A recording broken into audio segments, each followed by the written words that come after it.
Startups की fancy दुनिया सबको एक्साइट करती है और हम इस सेक्टर के बारे में सब कुछ जानने के लिए बड़े ही उत्सुक रहते हैं। अब आपका इंतजार खत्म हुआ, क्योंकि अब आपको स्टार्टअप वर्ल्ड के इस बजिंग सेक्टर की हर इंपॉर्टेंट बात बताई जाएगी, ताकि आप भी अपने मूव्स सही तरीके से प्लान कर सकें। आज हम बात करने वाले हैं एक इंटरेस्टिंग और आई ओपनिंग बुक के बारे में, the dark side of startups, जो लिखी गई है अरविंद अरोड़ा और प्रनीश जैन के द्वारा। ये बुक रियल लाइफ स्टोरीज और एक्सपर्ट इंसाइट्स के जरिए बताती है कि स्टार्टअप कल्चर के ग्लैमर के पीछे क्या क्या स्ट्रगल्स, सेटबैक्स और एथिकल या अनएथिकल सिचुएशंस होती हैं। ये बुक उन लोगों के लिए आई ओपनर है जो स्टार्टअप बनाना चाहते हैं, इन्वेस्टर्स हैं या कॉलेज स्टूडेंट्स हैं। इसमें स्टार्टअप दुनिया के अंधेरे पहलू से सीखने लायक कई इंपॉर्टेंट लेसन्स दिए गए हैं। अगर आपने भी कभी स्टार्टअप के बारे में सोचा है या स्टार्ट किया है, तो ये समरी आपके लिए काफी काम की होगी। Chapter 1, caution in the companies share allotment in the initial days of startup. बहुत सारे लोग एक नई कंपनी के शुरू होने पर उसका हिस्सा बनना चाहते हैं और उनमें ओनरशिप लेना चाहते हैं, लेकिन एक स्टार्टअप फाउंडर को शुरुआती दिनों में ये सोचना पड़ता है कि उसके बिजनेस की वैल्यू आगे जाके कितनी बढ़ सकती है और क्या क्या सिचुएशंस हो सकती हैं।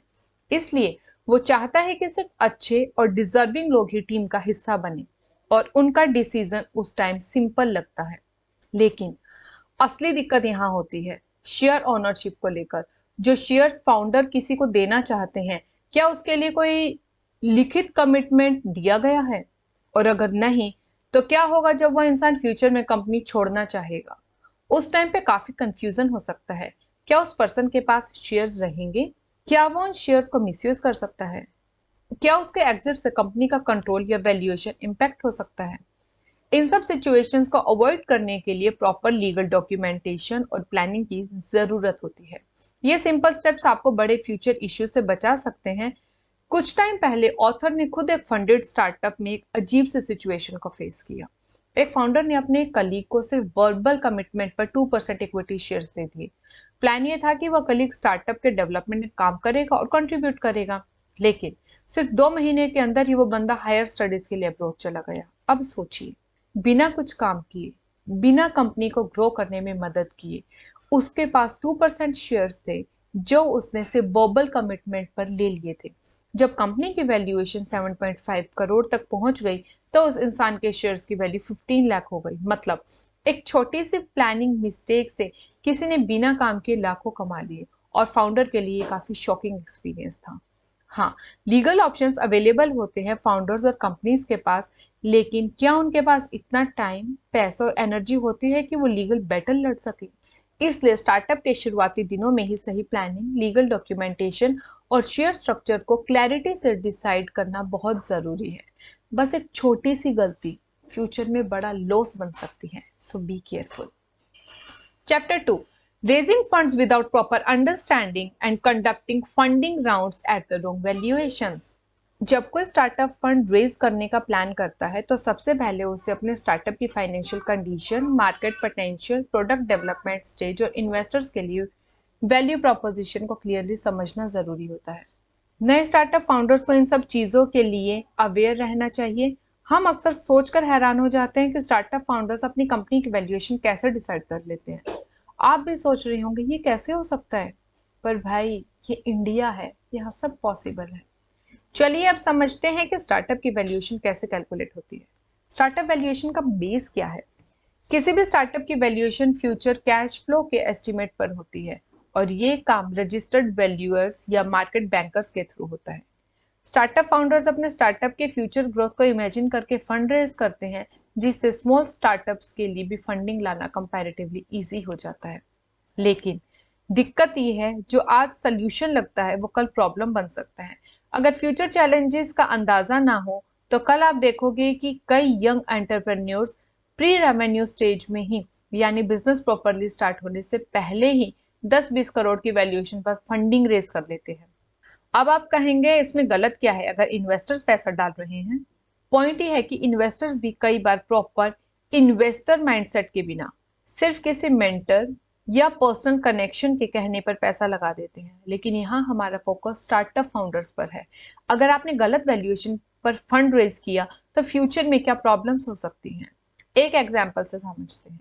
एक फाउंडर ने नई नई कंपनी बनाई और सिर्फ 20 दिन बाद ही 10 करोड़ की वैल्यूएशन पर 20 लाख की फंडिंग ले ली।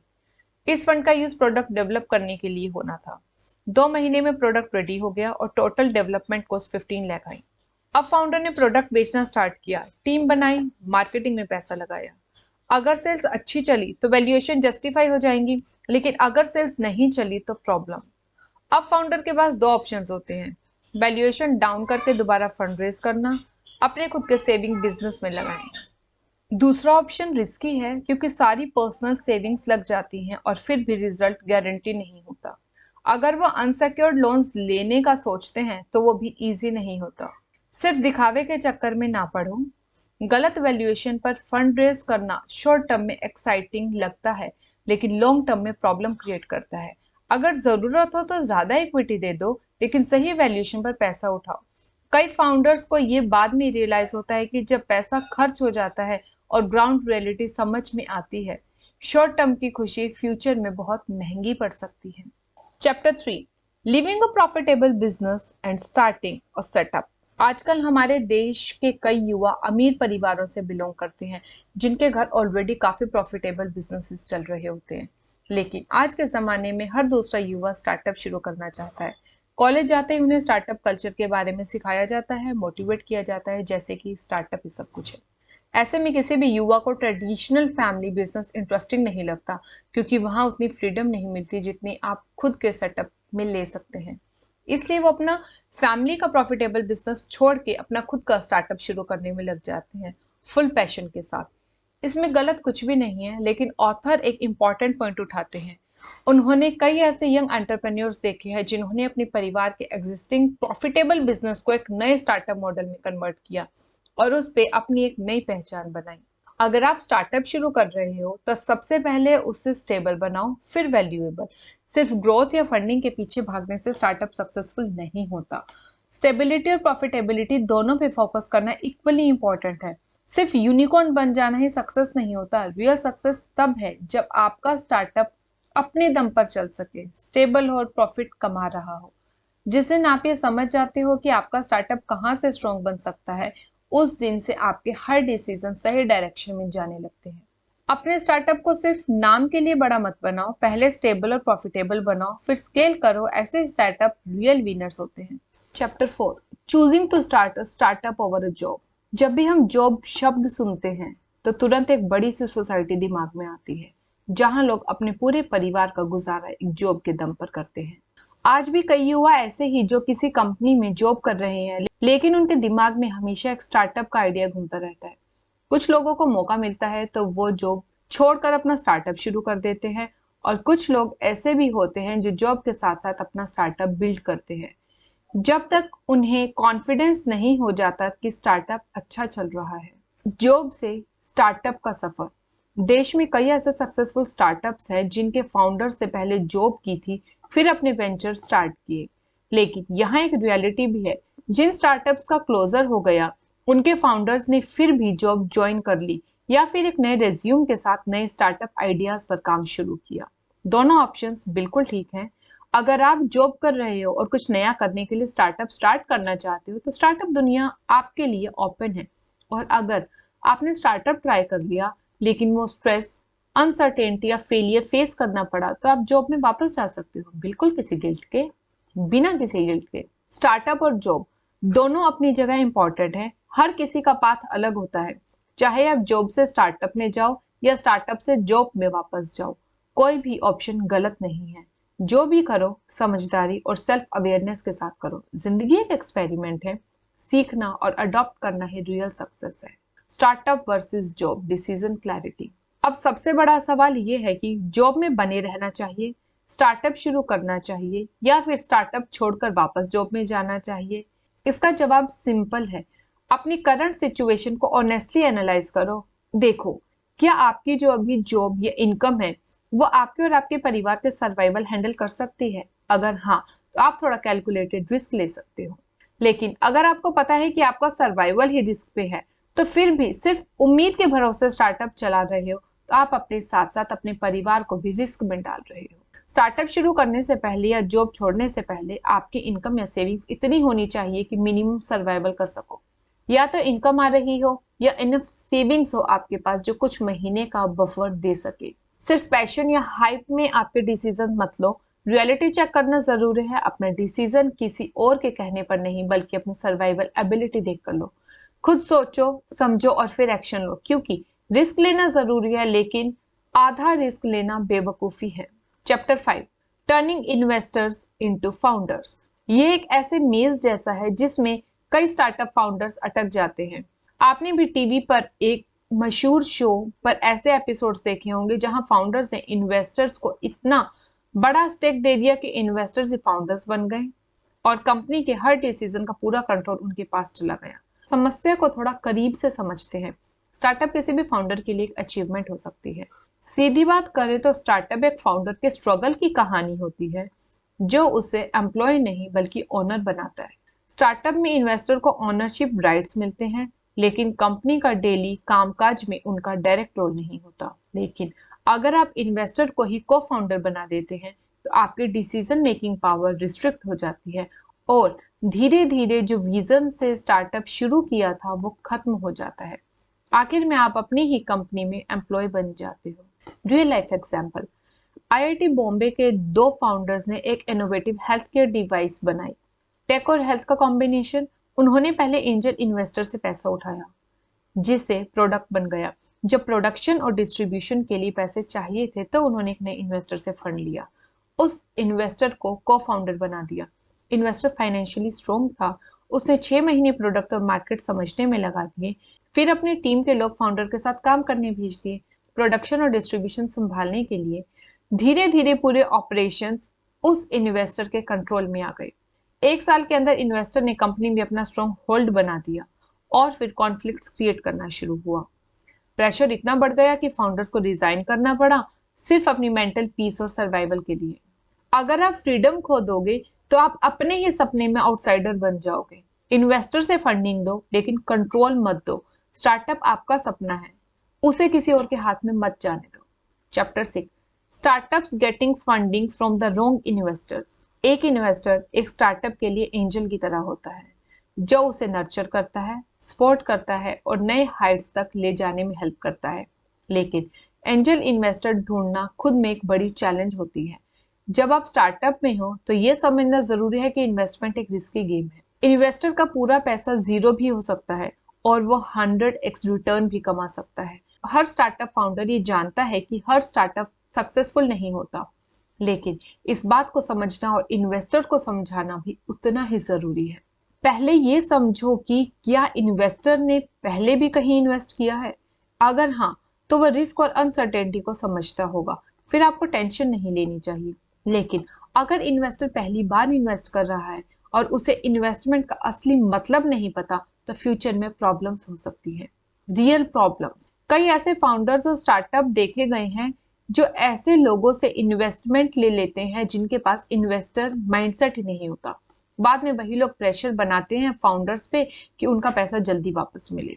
कुछ इन्वेस्टर्स बदतमीजी तक उतर आते हैं, फाउंडर्स को मेंटली डिस्टर्ब करते हैं और जब टीम पर प्रेशर बढ़ता है तो स्टार्टअप की परफॉर्मेंस भी गिर जाती है। इन्वेस्टर लेना जरूरी है लेकिन सही इन्वेस्टर लेना उससे भी ज्यादा जरूरी है। आपको ये कंफर्म करना चाहिए कि जो बंदा इन्वेस्ट कर रहा है उसे बिजनेस और रिस्क के बेसिक अंडरस्टैंडिंग हो। Chapter 7, continuing to invest in startup despite running losses. आज के टाइम में 80% यूनिकॉर्न स्टार्टअप्स अभी तक प्रॉफिटेबल नहीं है। स्टार्टअप इकोसिस्टम इतना इवॉल्व हो गया है कि प्रॉफिटेबिलिटी को वैल्यूएशन के लिए जरूरी नहीं समझा जाता और वैल्यूएशन ही फाउंडर्स के लिए एक बेंचमार्क बन गया है। स्टार्टअप की वैल्यूएशन क्या क्या फैक्टर्स होते हैं?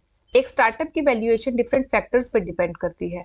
बहुत सारे स्टार्टअप जो शुरू से लॉस में चल रहे हैं उनका सपना होता है एक दिन यूनिकॉर्न बनना और इसी एक्सपेक्टेशन के चक्कर में लॉसेस को बियर करते हुए अपनी वैल्यूएशन बढ़ाते जाते हैं। फंडिंग और यूनिकॉर्न कहां तक जाएंगे? आप अपने स्टार्टअप को यूनिकॉर्न बना सकते हैं फंडिंग राउंड स्केल कर, जब तक फंडिंग फ्लो होता है। लेकिन अगर फंडिंग रुक जाती है या यूनिकॉर्न बनने के बाद फंडिंग स्टॉप हो जाती है तो आपके पास 3 ऑप्शंस होते हैं। बाय आउट, आप अपनी कंपनी को किसी और कंपनी को बेच सकते हैं। आईपीओ, आप अपनी कंपनी का इनिशियल पब्लिक ऑफरिंग ला सकते हैं।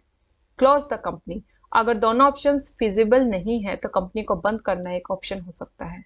Risk from start to unicorn, ये सब ऑप्शन जो आपके पास हैं उनमें बहुत सारे रिस्क हैं। स्टार्टअप शुरू करते वक्त से लेकर यूनिकॉर्न बनने तक और यूनिकॉर्न बनने के बाद भी, लेकिन इस सब के बीच में फाउंडर को अच्छा सैलरी मिलता है जो उनके सर्वाइवल को स्टेबल रखता है।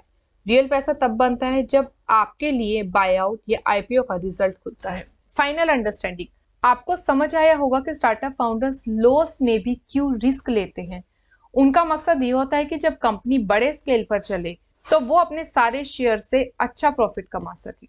यूनिकॉर्न बनना सबके लिए आसान नहीं, लेकिन जो रिस्क लेते हैं उन्हें अच्छे रिवॉर्ड्स मिलते हैं, चाहे आप आईपीओ या बायआउट की तरफ बढ़े या फिर फ्यूचर में प्रॉफिट्स कमाएं।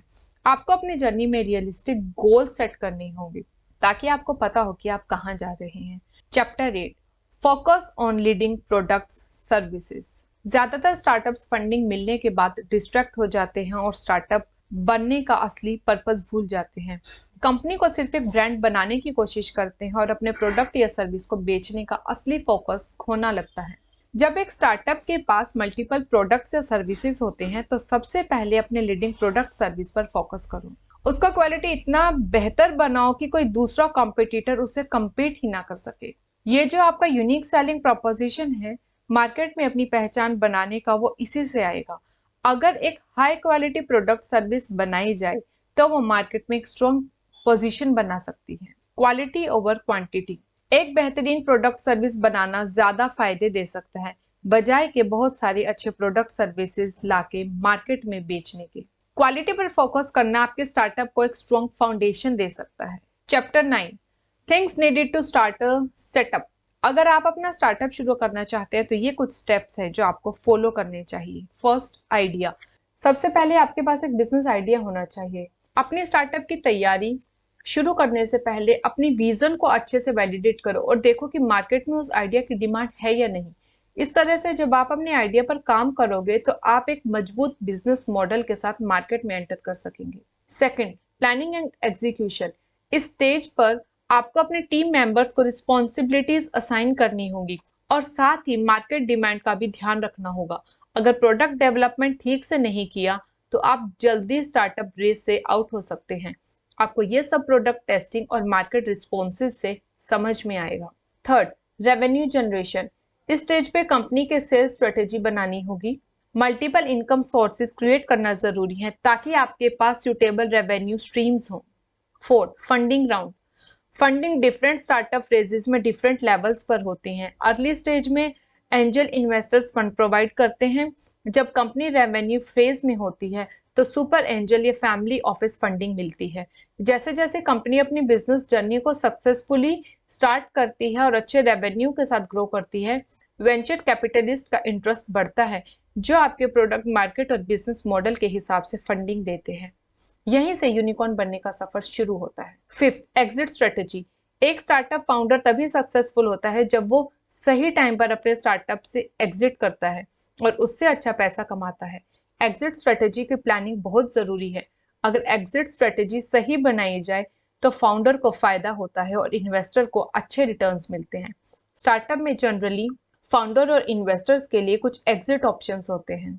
एक्विजिशन, जब एक बड़ी कंपनी आपका स्टार्टअप खरीद लेती है जो उसके टेक्नोलॉजी, प्रोडक्ट या कस्टमर बेस में इंटरेस्टेड होती है। आईपीओ, जब आप अपने स्टार्टअप को पब्लिकली लिस्ट करते हैं और शेयर स्टॉक एक्सचेंज पर बेचने की परमिशन मिलती है, इससे इन्वेस्टर्स अपने शेयर्स बेच सकते हैं।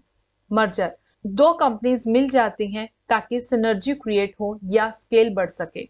मैनेजमेंट बायआउट, जब स्टार्टअप को उसके मैनेजमेंट टीम के लोग खरीद लेते हैं जिसमें फाउंडर और कुछ एम्प्लॉयज को कंट्रोल मिलता है। लिक्विडेशन, जब बिजनेस को बंद कर दिया जाता है और एसेट्स को बेचा जाता है। प्राइवेट इक्विटी बायआउट, जब प्राइवेट इक्विटी फर्म स्टार्टअप को खरीद कर उसकी वैल्यूएशन बढ़ाकर ज्यादा प्राइस पे बेचती है।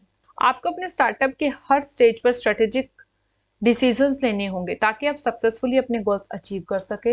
एग्जिट स्ट्रेटेजी को अच्छे से प्लान करना जरूरी है क्योंकि जब तक सही टाइम पे एग्जिट नहीं करते तब तक आपके एफर्ट्स और इन्वेस्टर्स के पैसे का बेस्ट रिटर्न नहीं मिलता। Chapter 10, how to register a company in India. India में अपनी कंपनी रजिस्टर करने के लिए आपको कुछ इंपॉर्टेंट स्टेप्स फॉलो करने पड़ते हैं। फर्स्ट, कंपनी का टाइप डिसाइड करना। सबसे पहले आपको ये डिसाइड करना होगा कि आप किस टाइप की कंपनी रजिस्टर करवाना चाहते हैं। कॉमन ऑप्शंस हैं private limited company, public limited company, limited liability partnership. Second, digital signature certificate. आपको डिजिटल सिग्नेचर सर्टिफिकेट लेना होगा जो कि ऑनलाइन एप्लीकेशन प्रोसेस के लिए जरूरी होता है। Director identification number. आपको अपने डायरेक्टर्स के लिए डायरेक्टर आइडेंटिफिकेशन नंबर लेना होगा। ये नंबर हर डायरेक्टर के लिए यूनिक होता है। Name reservation. कंपनी का यूनिक नेम चूज करें और उसके लिए नेम रिजर्वेशन के लिए SPIC part a service apply करें जो MCA पोर्टल पर अवेलेबल है। डॉक्यूमेंट्स प्रिपेयर करें। आपको कंपनी के लिए मेमोरेंडम ऑफ एसोसिएशन और आर्टिकल्स ऑफ एसोसिएशन प्रिपेयर करने पड़ेंगे। ये डॉक्यूमेंट्स कंपनी के पर्पस, रूल्स एंड रेगुलेशंस को डिफाइन करते हैं। इनकॉर्पोरेशन डॉक्यूमेंट्स फिल करें। जब कंपनी का नाम अप्रूव हो जाए तो आपको MOA, AOA और दूसरे जरूरी फॉर्म्स को फिल करना होगा। ये forms SPICE specified pro forma for incorporating company electronically के सेटअप पर अवेलेबल होते हैं। आपको फी पे करनी होती है बेस्ड ऑन कंपनी के अथोराइज्ड कैपिटल और other factors. Certificate of incorporation. जब MCA आपका एप्लीकेशन और डॉक्यूमेंट्स प्रोसेस कर लेगा तो आपको सर्टिफिकेट ऑफ इनकॉर्पोरेशन मिलेगा। ये आपकी कंपनी की ऑफिशियल रजिस्ट्रेशन का प्रूफ होता है।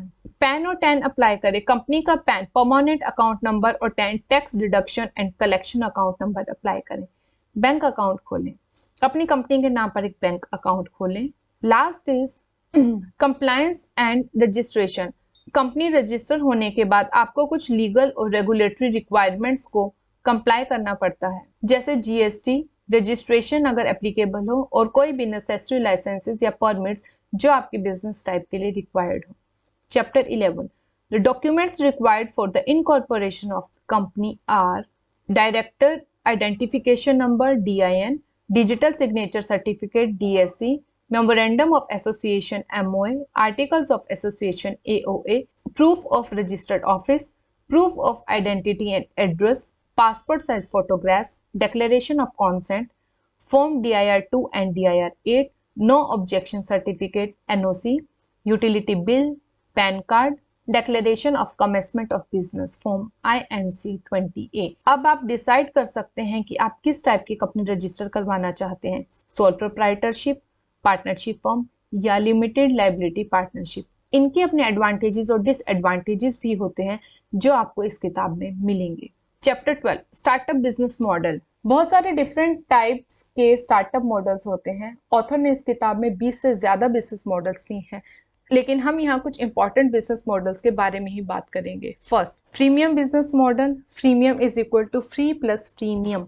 इस मॉडल में यूजर्स को एक सॉफ्टवेयर, गेम या सर्विस के बेसिक फीचर्स फ्री मिलते हैं जिससे वह एंगेज हो सकें और सीख सकें।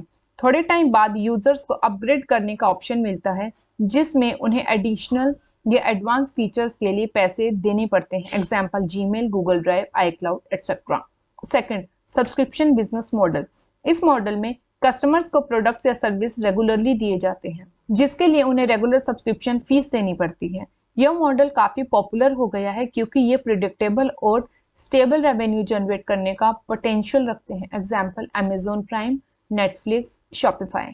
Third, marketplace business model. इस मॉडल में एक प्लेटफॉर्म बनाया जाता है जहां बायर्स और सेलर्स इंटरेक्ट करते हैं और ट्रांजैक्शंस करते हैं। मार्केटप्लेस ऑपरेटर इन इंटरेक्शंस को फैसिलिटेट करता है और डिफरेंट वे से रेवेन्यू जनरेट करता है, जैसे कि कमीशन, लिस्टिंग फी या membership fees, example Flipkart, Snapdeal, Amazon।